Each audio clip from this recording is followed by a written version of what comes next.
बिस्मिल्लाहिर्रहमानिर्रहीम और अस्सलाम वालेकुम। 29 फरवरी और पाकिस्तान में जुमेरात की शाम। आज अभी तक की इम्पोर्टेंट खबरें और मेरा तज्जिया। सबसे पहली खबर नेशनल असम्बली, जी हाँ, कौमी असम्बली इस्लामाबाद से है, जहाँ पर आज लूटे हुए मैंडेट के ऊपर पहला इजलास बुलाया गया था।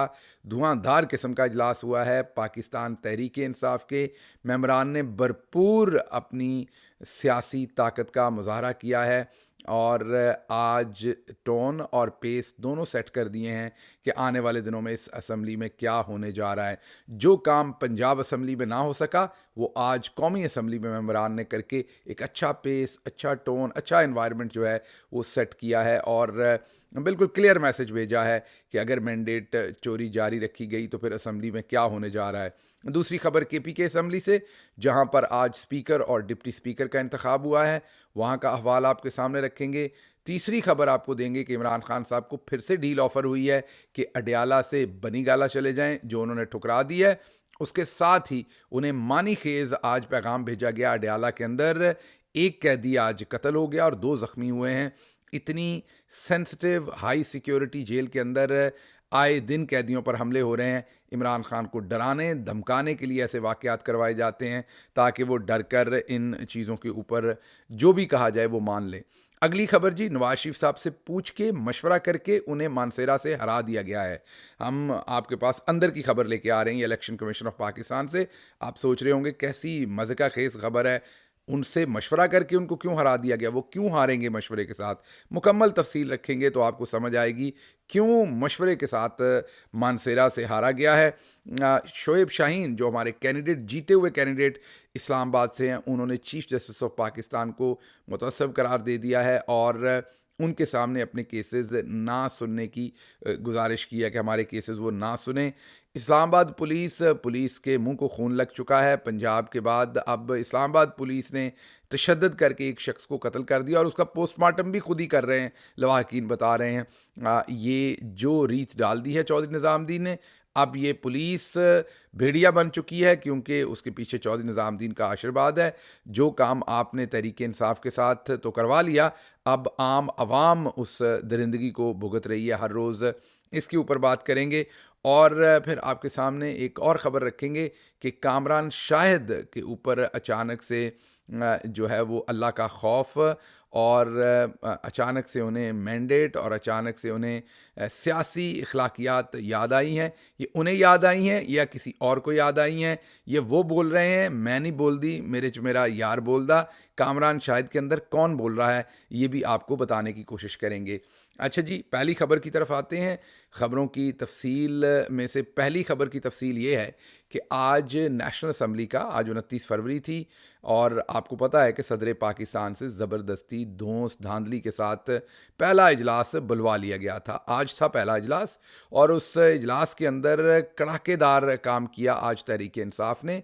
मेंबरान वहाँ पहुँचे, भरपूर तैयारी थी। जो काम पंजाब असम्बली नहीं कर सकी, हमने माजरत के साथ उस दिन भी बताया था कि बहुत ही गलत स्ट्रेटजी थी। इमरान खान साहब ने भी उस स्ट्रेटजी को पर नाराज़गी का इजहार किया है, ज़ाहिर है। और वो स्ट्रेटजी थी कि मरियम नवाज़ को खुला ग्राउंड दिया गया था। इलेक्शन के टाइम हमारे मेंबरान बाहर निकल गए, हालांकि वही बाइकआउट असम्बली के अंदर बैठ के भी किया जा सकता था। उनको इलेक्शन भी करवाने दिया गया, उनको तकरीर भी करने दी गई। बिल्कुल सन्नाटा था पूरे उस टाइम पंजाब असम्बली के अंदर जब मरियम साहबा तकरीर कर रही थी। कोई एक मेंबर नारा नहीं लगा रहा था। वहाँ 5 लोग भी सिर्फ अगर खड़े होते ना, वैसे तो हमारे पास लातादाद मेंबर्स हैं वहाँ, लेकिन 5 लोग भी खड़े होकर नारे लगाते तो मरियम साहबा अपनी पहली तकरीर ना कर सकती, एक्सपोज होती। तो पंजाब असम्बली के अंदर जो बदतरीन स्ट्रेटजी थी हमारी, आज उस स्ट्रेटजी को मेकअप किया, बेहतर तरीके से डिलीवर किया और कौमी असम्बली के अंदर आपको उमर अयूब, गौहर खान, उनकी बेहतरीन स्ट्रेटजी नज़र आई। इमरान खान के मास्क, इमरान खान के चेहरे से मुशाबत रखते हुए मास्क मंगवाए गए और इसके साथ साथ झंडे, इसके साथ साथ इमरान खान की तस्वीर बेशुमार मेंबर पार्लियामेंटेरियंस के पास थी। जब वो सिग्नेचर करने आते थे तो वहाँ पर वो इमरान खान के लिए नारेबाजी करते थे, कैदी नंबर 804 के लिए नारेबाजी करते थे, इमरान खान के लिए नारेबाजी करते थे, इमरान खान की तस्वीर लहरा रहे थे। चौधरी निज़ामुद्दीन जिन्होंने इमरान खान के नाम पर सुर्ख लकीर लगाई थी और कहा था कि उसका कोई नाम नहीं लेगा, आज असम्बली के अंदर सारा वक्त इमरान खान का नाम गूंजता रहा। यहाँ तक मौका पहुँच गया कि जब नवाज शरीफ सिग्नेचर करने आए हल्फ के बाद, तो चोर चोर के नारे लगे, पूरी असम्बली चोर चोर के नारों से गूंज उठी। बाजी मरियम नवाज़ भी वहाँ खड़ी थी, शदीद गुस्सा आया उन्हें, तिलमिला रही थी लेकिन वहाँ कुछ कर नहीं सकती थी, नज़र रखे हुए होंगी कि अब कौन कौन पंजाब से है ताकि उनके ख़िलाफ़ कार्रवाई शुरू करवाएं पुलिस से।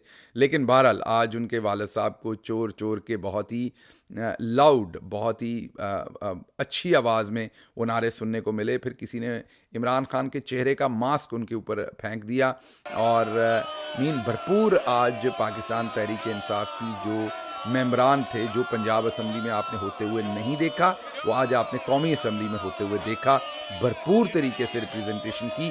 और अब हम ये तवक्को करते हैं कि पंजाब असम्बली के जो मेंबरान हैं वो अवाम का मूड, अवाम ने जो उनको मैंडेट दिया उसकी अहमियत, जिस फस्तायत का उन्होंने और अवाम ने मुकाबला किया है, उसका अब मदावा करने के लिए जो अगले इजलास होंगे, अभी तक की परफॉर्मेंस माजरत के साथ, बहुत ही माजरत के साथ वहाँ पर बिल्कुल मुतासर कुन नहीं है। बहुत ही समझ से बाहर है कि वहाँ पर इतना तरन वाला PMLN को क्यों ऑफ़र किया गया, क्या वजूहात थी जिसका हमें नहीं पता एटलीस्ट। और कौमी असम्बली में वही पार्टी है, वही मेंबरान है और उन्होंने एक भरपूर पेस और टोन सेट किया है। आज एक चीज़ और भी आपने देखी कि कौमी असम्बली के अंदर वो तमाम मेंबरान, जैसे ख्वाजा आसिफ साहब ने आज कहा कि मेरे मालिक ने मुझे सुरखरू किया, मालिक का नाम नहीं उन्होंने बताया, बता देना चाहिए था। तो बिल्कुल आप सुरखरू हुए, आप दुरुस्त कह रहे हैं।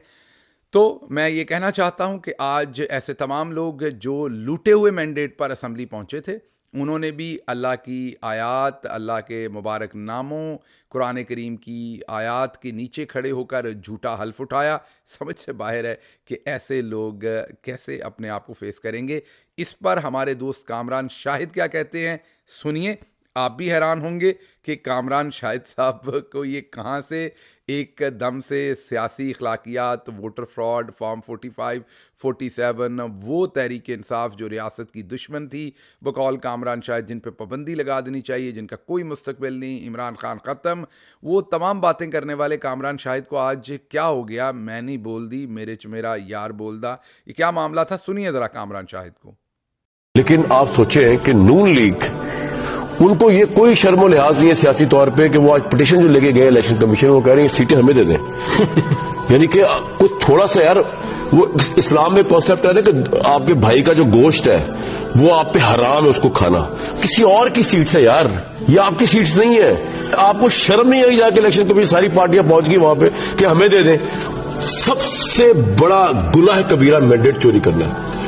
और अगर किसी एमएलए को ये पता है ना कि उसके हक में कोई इलेक्शन चुराया गया या उसने खुद किया है, जो चोरी करता है अपना हल्का, वो चाहे तारिक फजल साहब है, वो ख्वा इमरान खान है, वो ख्वा कोई और है, ये जिंदगी है क्या यार?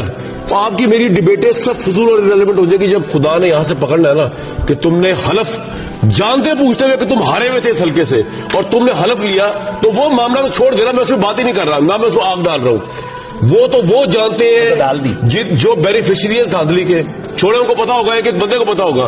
तारिक फजल का इमेज ये है मेरे ज़हन में कि शरीफ आदमी है। मैं तो ये कह रहा हूं कि अल्लाह को तो पता है ना कौन बेनिफिशियरी है धांधली का, कौन सा एमएलए कौन सा एमपी है, उसकी बख्शिश नहीं है। ये इख्तिदार क्या है यार, ठोकर है इख्तिदार। सिकंदर आजम ने कहा था कब्र के बाहर खाली हाथ दफना देना, मैं कुछ लेके नहीं जा रहा। आप क्या बात कर रहे हैं सर, कुछ भी नहीं है। जो धांधली का बेनिफिशियरी है, जो एमएलए, उनको तो पता है ना, और एमपीएस उनकी बख्शिश नहीं है। मैं तो ये आपने सुना, तो यहाँ पर आपको ये बात पता होना चाहिए कि ये कामरान शाहिद नहीं है, ये कोई और है और ये किसी और के लिए पैगाम है। कामरान मेरा प्यारा भाई जब बोलता है तो अक्सर किसी और की ख्वाहिश पर बोलता है। तो आज कामरान साहब जो बोल रहे हैं, पाकिस्तानी मिलिट्री इस्टेब्लिशमेंट का ये पैगाम है। पाकिस्तानी मिलिट्री इस्टेब्लिशमेंट अब अपने रंग और रूप बदल रही है और नवाज शरीफ के चेहरे पर जो एक मुरझाई हुई तशबीह आप देखते हैं, उससे आपको समझ आएगी। और अगर वो समझ नहीं आती तो आज कामरान शाहिद का बयान सुन लें। अब मिलिट्री इस्टेब्लिशमेंट जो है वो एक नया पैगाम दे रही है क्यों दे रही है, थोड़े दिन रुक जाएं, आपको वो भी नज़र आना शुरू हो जाएगा। लेकिन ये जो ज़ुबानों बयान है, ये जो अंदाज़ है, ये जो बदले बदले अंदाज़ हैं कामरान शाहिद साहब की, ये बहुत कुछ का पता दे रहे हैं। लेकिन आने वाले दिनों में आपके सामने ये सारी चीज़ें बिल्कुल खुलकर सामने आ जाएंगी। बहरहाल